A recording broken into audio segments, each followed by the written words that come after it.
This is a CBS News special report. I'm John Dickerson in New York. We are coming on the air with breaking news. There has been an incident involving a Delta Airlines flight into Toronto. Flight 4819 appears to have flipped over following landing. The Toronto Pearson Airport released a statement on X saying, quote, "Emergency teams are responding. All passengers and crew are accounted for." The flight originated from Minneapolis-St. Paul. Senior transportation correspondent Chris Van Cleve joins me now. Chris, what do we know? Well, John, we understand that some federal officials are hearing reports of some injuries here, but again, the airport says everyone is accounted for. There are images trickling out that show this CRJ 900, which is a regional jet. It was operated by Delta's regional carrier Endeavor, but operating as a Delta flight. The plane appears to be upside down, the wings and tail ripped off, the nose landing gear still in place. People are being taken off the airplane. Medical crews have responded in Toronto. The Toronto Pearson Airport had gotten a significant amount of snow over the last week. In fact, over the weekend, they were working quite hard to clear. It had been about 7 inches of snow going into yesterday. So weather conditions there will be something that will certainly be looked at here. But we're looking at another U.S. airliner. This one operated as a Delta connection flight that had an accident while or shortly after landing, in this case in Toronto. We don't know how many people are on board yet, but the airport says everyone is accounted for. We hear that there may be some injuries, but it does look like the cabin of the airplane, the passenger area of the plane, remained intact fully when whatever went wrong, and it went wrong with enough force, it appears, to have ripped the wings and the tail off the airplane, and it came to rest there on a runway in Toronto. Obviously, this is an unfolding situation. A lot of questions about how this could have happened. What could have resulted in this plane essentially flipping over as it was touching down or shortly after touching down from Minneapolis-St. Paul. John.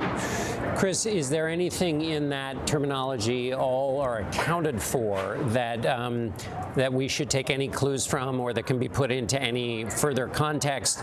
Or are they just literally trying to give us the limit of what they know without trying to get ahead of themselves, which is also something we won't do? I think it's that. I think it's an effort to not get ahead of themselves. We don't know how many people were on this aircraft. The airport says passengers and crew all accounted for. Certainly, they're going to have to be assessed for injuries. It would be almost unfathomable to think that no one was hurt in this kind of accident. So there will likely be some injuries. We are hearing that federal authorities are receiving some reports or some indications there were injuries.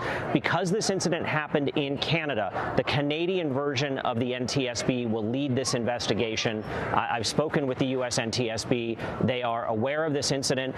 They will essentially be invited to join as a party. They will contribute whatever investigators or research investigative power that the Canadian equivalent may need. But this will be led by the Canadians with the NTSB assisting wherever they can here. John, this comes after a real startling period of aviation accidents involving U.S. aircraft. If we think back barely 3 weeks ago, you had the midair collision over Washington, D.C. That killed 67 people. 2 days later, you had that Learjet crash in Philadelphia in spectacular fashion, caught on camera. We saw that. That killed 6 people on board, 1 person on the ground, 10 people in a Cessna Citation flying in Alaska en route to Nome. And then just last week here in the Phoenix area, that plane that had a landing gear collapse on landing and crashed into another plane, that killed at least 1 person and injured several others. Now we have this incident, which, fingers crossed, we are hoping what the airport means by accounted for is that everybody survived this crash, but we just don't know that, and we don't know the extent of any injuries just yet. Chris Van Cleve, senior transportation correspondent. Thank you very much, Chris. We're now going to talk to transportation safety expert and analyst Robert Sumwalt, who joins us. Mr. Sumwalt served as the chair of the National Transportation Safety Board.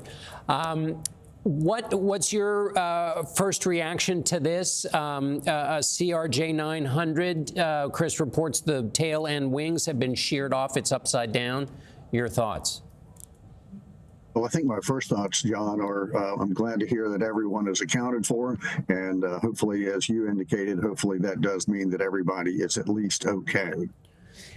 And what does it suggest anything to you that the plane is upside down? And obviously, we don't want to speculate about things beyond the pictures that we're seeing, but or go too far. But a plane being upside down on the tarmac there, does that suggest anything to you?